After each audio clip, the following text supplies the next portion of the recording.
This is Democracy Now!, democracynow.org, the War and Peace Report. I'm Amy Goodman with Nermeen Sheikh. Syria's interim president, Ahmed al-Sharaa, says Israel's targeting of the country's civilian and public institutions in order to undermine the region's stability has been thwarted, for now, with the, quote, intervention of American, Arab and Turkish mediation, which saved the region from an unknown fate, unquote. President Sharaa made the comment as Syrian forces have withdrawn from the southern city of Soweda after reaching a ceasefire deal with armed groups in the Druze majority region. The deal seeks to end days of sectarian violence exacerbated by Israeli attacks on Syrian forces in Soweda, siding with Druze fighters. On Wednesday, Israeli strikes on Damascus killed 3 people and blew up part of the Syrian Defense Ministry and a facility near the presidential palace. President Sharaa responded in a televised speech today.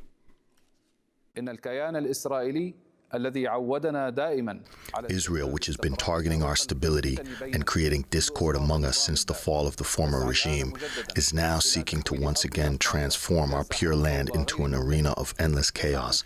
It seeks to dismantle the unity of our people and weaken our ability to move forward in the process of reconstruction and plunder. Elsewhere in the region, President Trump said Wednesday that Iran wants to, quote, negotiate badly, but we're in no rush, after Israel and the U.S. struck Iran's nuclear facilities last month. Iranian leader Ayatollah Ali Khamenei said Wednesday the country is ready to respond to any new military attacks. For more, we're joined here in New York by Adam Shatz, U.S. editor of the London Review of Books. He has a new piece, The World Since October 7th. His latest book is The Rebels' Clinic, The Revolutionary Lives of Frantz Fanon. He's reported from Palestine, Lebanon, Algeria, Egypt, and beyond. Welcome to Democracy Now! It's great to have you with us. You have a great beginning to this piece, a very provocative paragraph. On June 18th, the 6th day of Israel's attack on Iran, David Petraeus gave some unsolicited advice to Donald Trump in an interview with the New York Times. Trump, he said, should deliver an ultimatum to Ayatollah Ali Khamenei, ordering him to dismantle Iran's uranium enrichment program or face the complete destruction of your country and your regime and your people. If Khamenei were to refuse, he added, that improves our legitimacy, and then reluctantly we blow them to smithereens. You say that Petraeus was recommending Iran, a country of 90 million people, be reduced to Gaza-like conditions, hardly occasioned comment. Murderous threats with U.S. officials against foreign leaders and their people no longer provoke shock, much less condemnation. They're simply part of the conversation about how the U.S. should manage its empire. Why don't you take it from there? Sure. Thank you so much for having me on. It's a real pleasure to be here and an honor to follow the great historian Omer Bartov. What I meant to underscore with that paragraph is that this kind of rhetoric has become utterly banal, and it's not simply Trump and the far right who speak blithely about overthrowing foreign governments, about bombing other foreign populations. It's people who have a reputation in the States for being liberals and moderates. David Petraeus was a darling of liberal intellectuals, you'll recall, and he speaks very cavalierly about what is an offensive war, a war of aggression, an unprovoked war against another nation. And I think that this does reflect a kind of shift in American political culture. Obviously, American foreign policy has been very violent. I mean, Vietnam, the wars in support of the death squads in Latin America in the 1980s, the Iraq War of 2003. But this normalization of this kind of rhetoric does seem striking to me. And the fact that we can talk about a war of aggression against Iran because of its supposed nuclear weapons program without talking about the fact that there is a country in the Middle East which does possess a major nuclear facility, although we don't talk about it, Dimona, which is the state of Israel. It's simply not a part of the discussion. So if you could say, Adam, you do talk in the piece about what you think was the ultimate rationale, both of the Israeli and then U.S. strikes on Iran, and what the impact of those strikes has been on the reform movement in Iran, because there was quite a vibrant, and is, opposition for many, many years, different movements that have come together in opposition to the regime.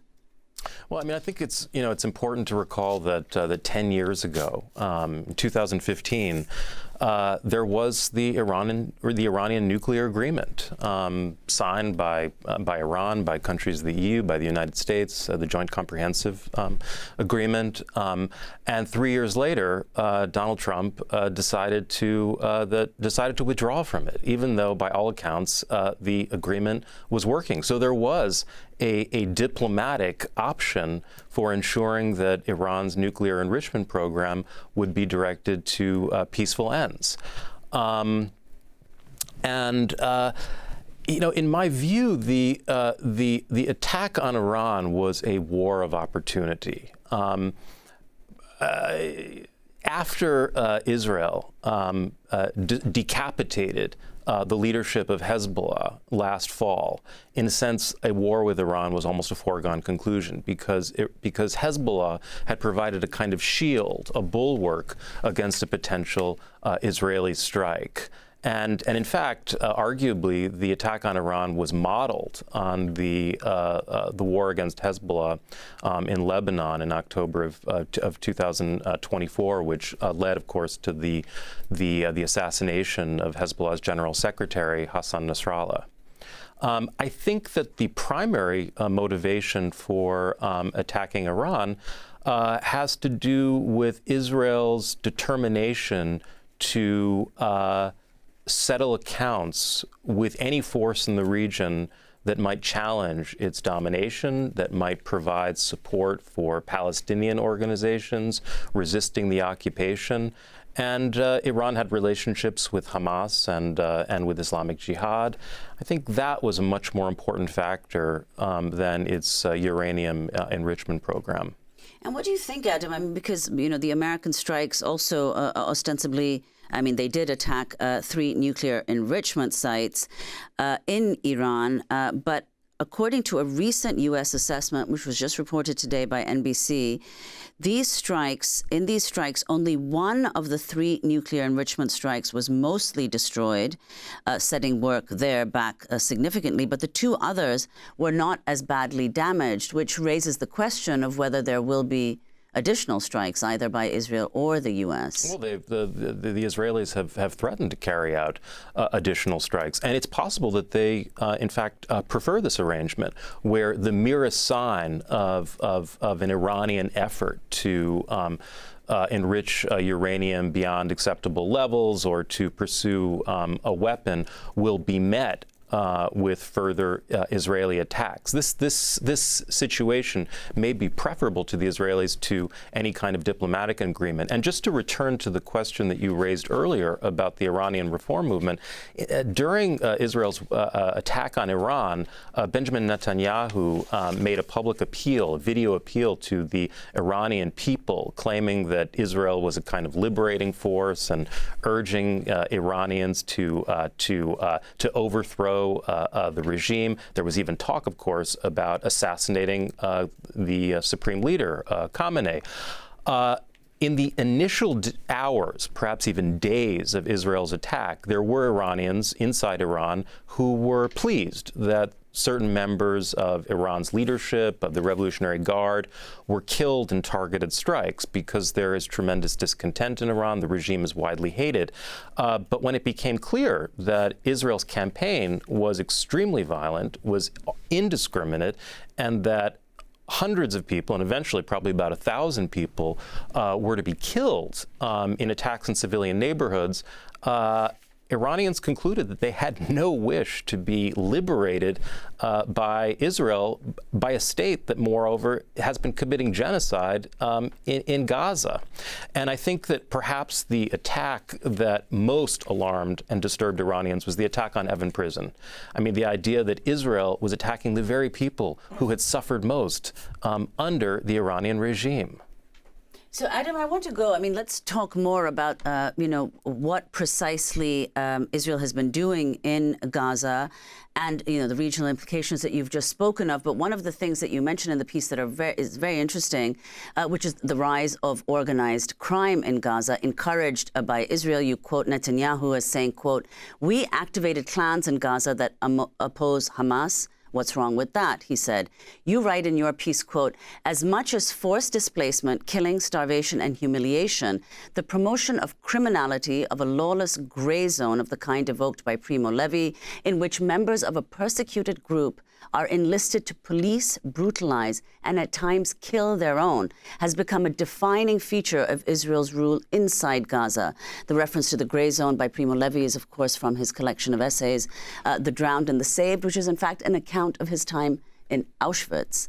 So, this is not something that we hear about very often, what is happening by Palestinians to Palestinians under Israeli, I don't know what you would call it, coercion, much like, as Primo Levi, you make the comparison, gray zone. In Auschwitz, the Nazis made the Jews do to one another what the Nazis were doing also to the Jews. Well, I mean, I think it's important to see that the lawlessness in Gaza today is not this is not a state of nature. This is something that is encouraged and promoted by the Israelis. As you just noted, Benjamin Netanyahu has publicly defended this policy of supporting this criminal clan, essentially a kind of mafia organization, a racket, which has been involved in cross-border smuggling and is said to have ties to the Islamic State. And this, of course, falls into a long pattern of Israel providing support to any group that might be undermining its immediate antagonists in the Palestinian national camp. And so in this case, to weaken Hamas, they're going to support this local thug. And of course, the appearance of criminality and lawlessness ends up reinforcing the impression in the mainstream that Palestinians in Gaza are a lawless people. In fact, they're suffering from a lawlessness which is an effect of specific policies, which is an effect, in a sense, of a tyranny imposed on them. I don't mean to suggest that that the situation in Gaza is the same as the Auschwitz described by Primo Levi in his great book, but there are disturbing echoes. So I want to talk about the smear of anti-Semitism to those against those who raise what's going on in Gaza, for example. You quote Mark Mazauer saying no one wanted to be called an anti-Semite. This was after October 7th. And yet, if you believe the pundits, anti-Semites were everywhere, and it sounded like Manhattan was Berlin on the eve of Kristallnacht. You say that previously the fight against anti-Semitism was a left liberal cause.